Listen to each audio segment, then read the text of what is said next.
Ako si Zhang Qi. 23 taong gulang ngayong taon. Isang ordinaryong fresh graduate. Dapat sana'y tulad ako ng iba. Magtatapos at magtatrabaho. At sisimulan ng aking buhay bilang isang alipin ng korporasyon. Pero hindi ko inasahan na 2 linggo na ang nakalipas. Dumating ang isang nakakatakot na tsunami. Ang lahat ng kalupaan ay naging mga ghost islands. Ang mga nakaligtas ay napilitang magpalutang-lutang sa karagatan. Kailangan ng mga tao na patuloy na maghanap ng basura sa araw, mangolekta ng mga supply, at bumuo ng sarili nilang mga silungan. Dahil sa gabi, darating ang mga halimaw. Ang swerte ko naman sa huli na ito. Basura. Itira mo ang isang bote ng gatas na nakuha mo para sa sarili mo. At ihagis mo ang lahat ng iba pa sa akin. Oo nga, Zhang Qi, hindi mo pwedeng solohin yan. Dalhin mo rito para matikman din namin. Ang ex-girlfriend kong si Fang Ling. Bago dumating ang sakuna. Nasa iisang kumpanya kami, pero palihim siyang nakipag-ugnayan sa malaking boss. Kaya naging katatawanan ako ng lahat. Ngayon, gusto pa rin niyang agawin ang mga supply ko kasama ang kabit niya. Managinip ka. Bakit naman? Pinaghirapan kong kunin ito. Bakit kamo? 2 taon akong nakipagrelasyon sa isang basurang tulad mo. Nakatira sa isang mahigit 10 square meter na sirang inuupahang kwarto. Wala man lang akong mukhang maiharap para mag-uwi ng mga kaibigan. Kasama ang isang kuripot na lalaking tulad mo. Anong klaseng buhay yon? Sobra ba ang hingin sa'yo ang isang kahon ng gatas bilang kabayaran? Ang bahay sa Beijing ay 4,500 kada buwan. Lahat ng sweldo ko ay napunta sa pag-upo ng bahay para sa'yo. Hindi pa kasama ang pera mo pambili ng damit at make-up. Lahat ng yon ay mula sa pagtatrabaho ko ng 10 trabaho sa isang araw. Para lang kumita para sa'yo. Sinasabi mong kuripot ako. Oh, hindi ka nga pala kuripot. Wala ka lang talagang kwenta. Ha ha ha. Tama na yan, Fang Ling. Huwag mong isiping hindi ko alam. Ang kalokohan niyo ni Lee Song yan. Gusto mo ang mga supply ko. Walang paraan. Gatas. Ikaw na walang kwentang duwag. Hindi ka man lang karapat dapat na magbuhat ng sapatos ko. Ibigay mo na ng maayos ang gatas. At ialay mo sa akin. Ikaw. Hihihi. Sobra na kayo. Tandaan nyo lahat. Mula ngayon, ang mga nakukuhang supply ay ako ang mamamahagi. Kayo. Bilis, buhatin nyo na. Ibagsak nyo yan. Ibalik nyo sa akin ang mga gamit ko. Buhatin. Huwag kayong mag-iwan ng kahit ano sa kanya. Hehe. Lalaban ka pa sa akin. PWE. Kahit maging aso ka, nandidiri ako sa kawalan mo ng kwenta. Mabulok ka na lang sa dagat. Isang tanga. Isang napakagandang babae tulad ni Fang Ling. Paano ka magugustuhan? Hindi mo man lang inisip kung bagay kayo. Diyos ko, may isang bote pa ng beer. Bihira ito sa katapusan ng mundo. May isang binata na pinatay. Titingnan ko nga, kung may maaagaw akong bihirang gamit. Pupunta rin ako. Hintayin niyo ako. Bakit? Nagtatrabaho ako ng mabuti. Binigay ko ang lahat sa girlfriend ko. Mabait ako sa lahat. Bakit nila ginagawa ito sa akin? Hindi. Kailangan kong mabuhay. Kailangan kong mabuhay ng mas maayos kaysa sa kahit sino. Kahit anong mangyari. Gusto ko, Fang Ling, Lee Song Nian, mamatay kayo. Na-detect ang killing intent ng host. Matagumpay na na-activate ang dictator system. Nakakuha ng 100 points.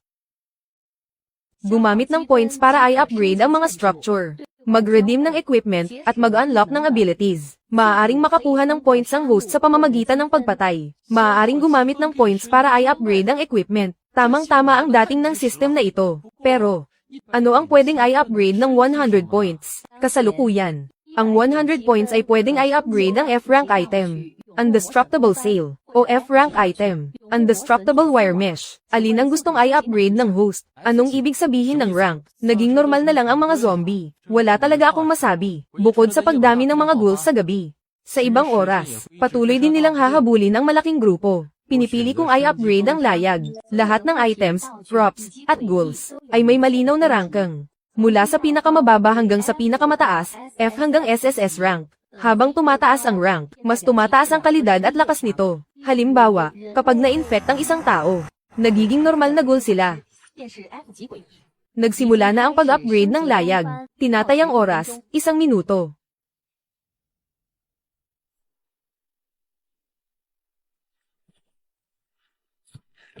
Buisit, ang layo. Paano ko ma-hook yan?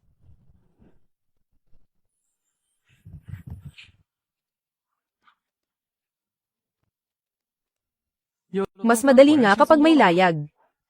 Ang swerte naman ni Zhang Qi. Nakuha niya talaga ang layag. May 10 planks pa siya. Ang 10 square meters ay hindi lang pwedeng paglagyan ng supplies. Pwede rin siyang humiga at matulog. Isang umaga lang nawala. Paano nakuha ng talunang ito ang ganitong kagandang layag? Nail gun to. May 3 gas canisters pa. Ang daming pako. Kahit hindi masyadong masakit sa mga ghouls, magandang sandata to laban sa mga tao.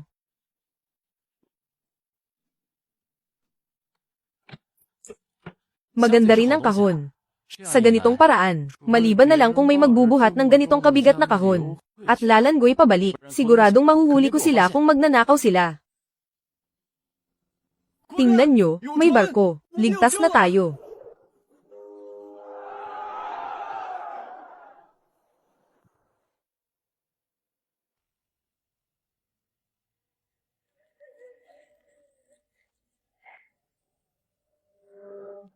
Weeper. System. Nakaharang tong bagay na to. May pagkakataon pa ba akong maghanap ng supplies? Hindi lang may pagkakataon, kundi malaki ang pagkakataon. Napakatalas ng pandinig ng Weeper. Ayaw nitong naiistorbo. Kapag nagising ito, hahabulin nito ang target hanggang mamatay. Pero isa lang itong B-rank ghoul. Ang pagpatay dito ay magbibigay ng 1,500 points. Sige na, tama na. Akala mo ba tanga ako? Papalabanin mo ako sa mas mataas na level. Hindi ko kaya yan sa ganitong equipment ngayon. Ang lalaking to, napakawalang kwenta. Nilock pa niya. Tapos ka na ba? Ano bang inirereklamo mo? Ang talunang ito, hindi ko alam kung saan niya nakuha. Ang ganda ng palo na ito, hindi man lang malagari. Walang kwenta talaga. Akala ko mayaman at magaling ka, kaya ako sumama sa'yo. Hindi ko inasahang puro porma ka lang. Kalokohan. Kapag nakita ko si Zhang Qi, siguradong papatayin ko siya. Sige na, bilisan mo na. Kapag nahuli tayo, wala na tayong makukuha. Kung gusto mong pumasok para maghanap ng supplies, kailangan nating iwasan ang Weeper. Habarin nyo ang mga sapatos nyo. Huwag nyo siyang gambalain. Basta't walang gagawa ng ingay, makakapasok ang lahat. Di ba sabi ko walang gagawa ng ingay? Sinong nagpapahamak sa akin? Walang kwentang lalaki, iyan ang napapala mo sa pagyayabang sa akin. Song Nian, tayo na. Bilis, may Weeper sa barko. Tulong, tumakbo kayo. Fang Ling. Papatayin ko rin kayong dalawa balang araw. Tingnan mo kung may daan. Paakyat sa second floor ng Terror Cruise. Habang hinahabol ng ghoul si Zhang Qi. Maghanap na tayo agad. Sulit ang pagkamatay ni Zhang Qi. Umakyat kayo doon. Buwisit. Hindi kaya. Hahabulin talaga ako nito hanggang kamatayan.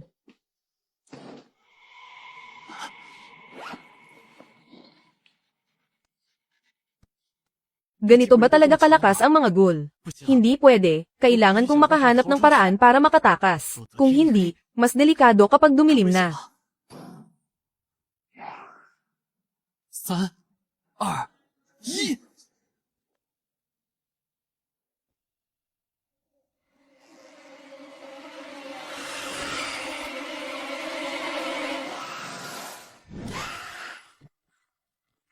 Ngayon na. Lumayas ka.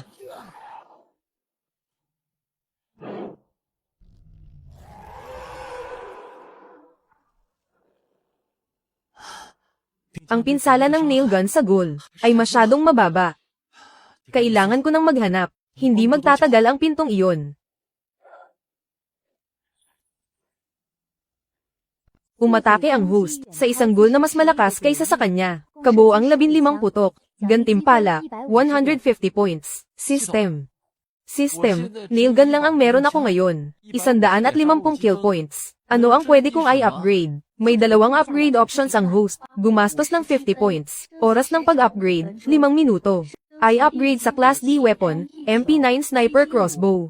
Draw weight, 76 hanggang 130 pounds. Effective range, 150,180 meters. Initial velocity, 127 kilometers per hour. Maaaring magpaputok ng steel balls o 8 mm hunting arrows. Sa ganitong bilis, sa malapitan, sapat na para tumago sa anumang carbon-based na nilalang. Ang lakas naman nito. Ano ang susunod na option? Gumastos ng 100 points. Oras ng pag-upgrade, 15 minuto. I-upgrade sa Class C weapon, 72 pistol. Natitirang 50 points. Pwedeng ipalit sa 2 puno na magazine. Ito na. System. Simulan ng pag-upgrade.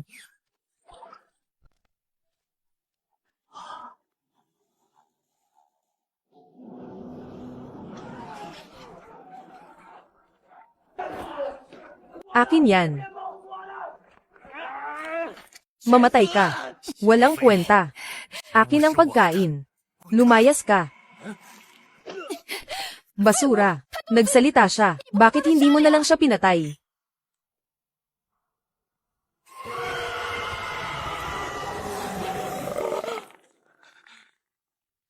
Akin ang lahat.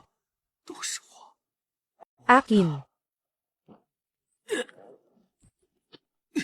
Gusto mo bang mamatay, bata? Oh. Ayoko pang mamatay. Zhang Qi. Buhay ka pa. Kuya Qi, hindi pagkakaunawaan lang to. Nakikiusap ako. Pakawalan mo na ako, please. Duwag lang talaga ako. Hindi ako makakatulog kung hindi ka mamatay. Lahat ng to ay akin. Akin ang lahat ng akin.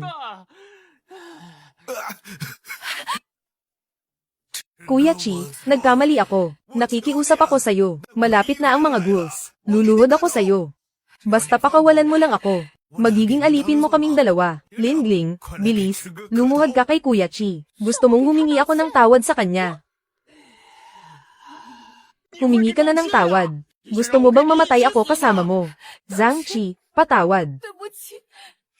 Patawarin mo na ako, please. Kuya Qi, hindi. Lolo Qi, Lolo, tingnan mo. Alam na ni Fang Ling ang pagkakamali niya. Pakawalan mo na ako. Nakikiusap ako sa'yo. Teka. Ang akala niyo ba, mabubuhay kayo sa paghingi ng tawad?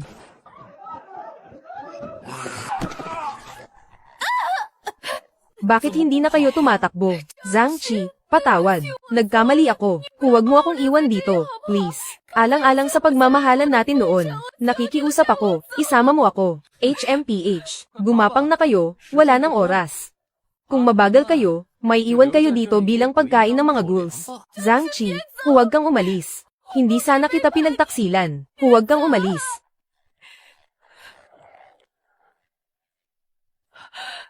Zhang Qi. Kahit mamatay ako, hindi kita papakawalan.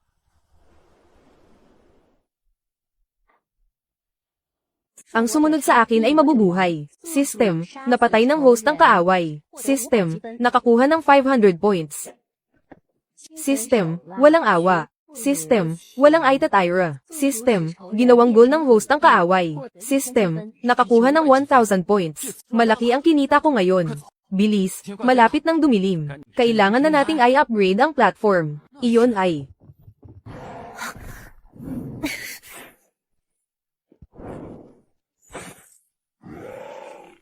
Weeper. Nakatakas agad sila.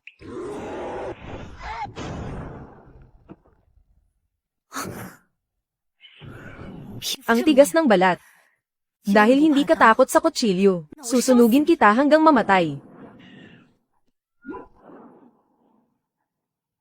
Isa siyang fire element esper. Pagkatapos ng pagdating ng mga ghouls, nabuksan ng ilang tao ang kanilang genetic locks, at nagising ang iba't ibang kapangyarihan. Dahil sa magkakaibang pangangatawan, iba-iba rin ang kapangyarihang nagigising sa bawat tao. Ito ay isang fire explosion ability, kaya nitong lumikha ng apoy, at magpasabog ng apoy. System, friendly reminder. System, patayin siya. Sige, sige, sige. Tama na. Alam ko namang ipapaalala mo sa akin. Ilang points ba ang makukuha kapag pinatay ko ang magandang babaeng to? Huwag na nga lang. Wala namang masamang intensyon ang babaeng to. Kakaunti lang ang mga espers at madalas silang nagsasama-sama para mabuhay. Walang dahilan para gumawa ng kaaway. Boss.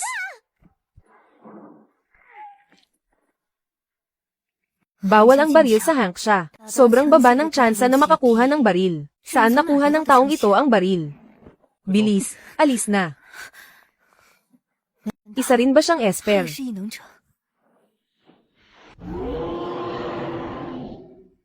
Anak ng Tokwa, ano bang klaseng halimaw to?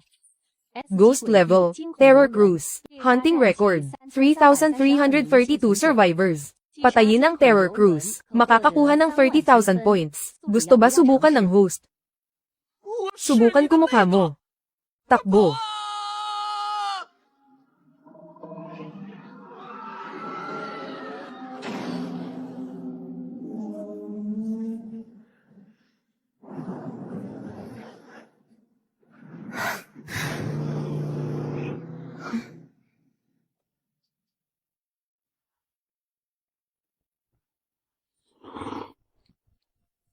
Mayroon na akong 1,500 points ngayon. Ano kayang magandang eye upgrade? Binata, tirhan mo naman si tita. 2 araw na akong hindi kumakain.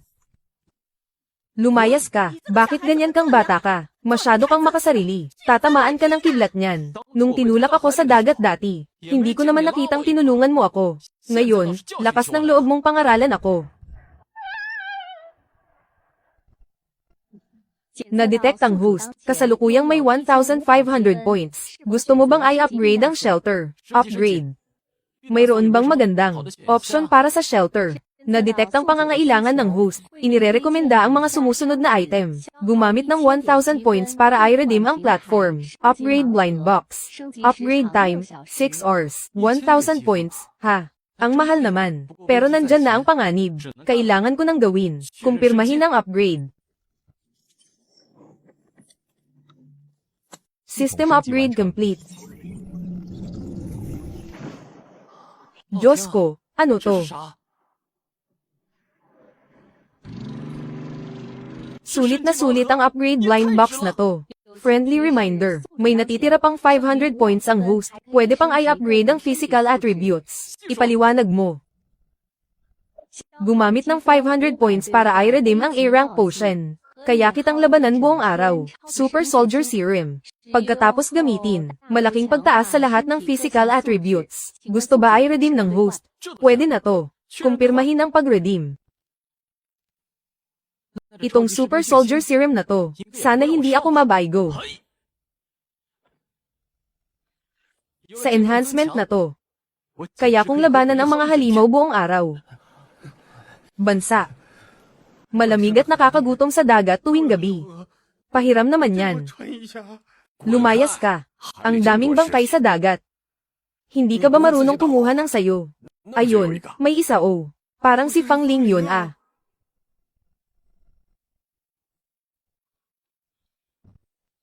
Pambihira.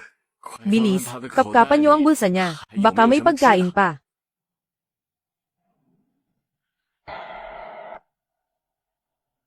Survival platform. 6 na hour upgrade complete. Area, 100 SQM. Concrete foundation. Defense power. Overall platform combat power. Mobility. Resource hoarding capacity. Madali lang solusyunan ng resources. Kukuha lang ako. Tapos na. Magsumikap na gumawa ng 4A rank platform.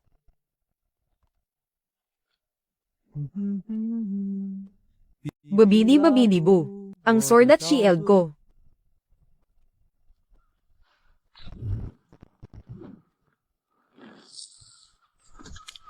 Nakuha ko na, isang parrotfish.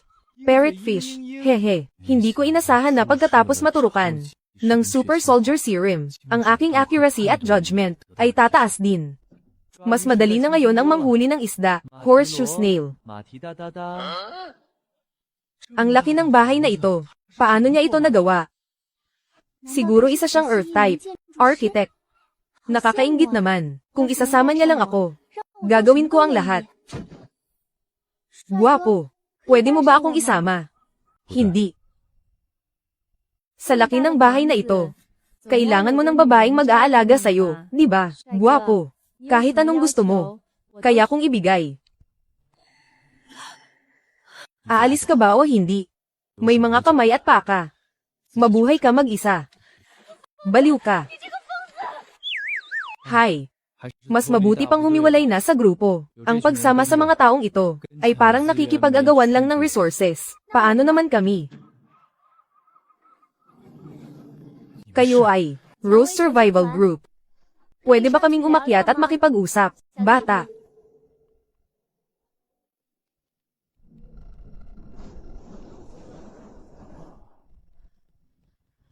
Rose Survival Group. Pwede ba kaming umakyat at makipag-usap? Bata. Sila yung nakipaglaban sa Weeper. Ang dalawang may kapangyarihan.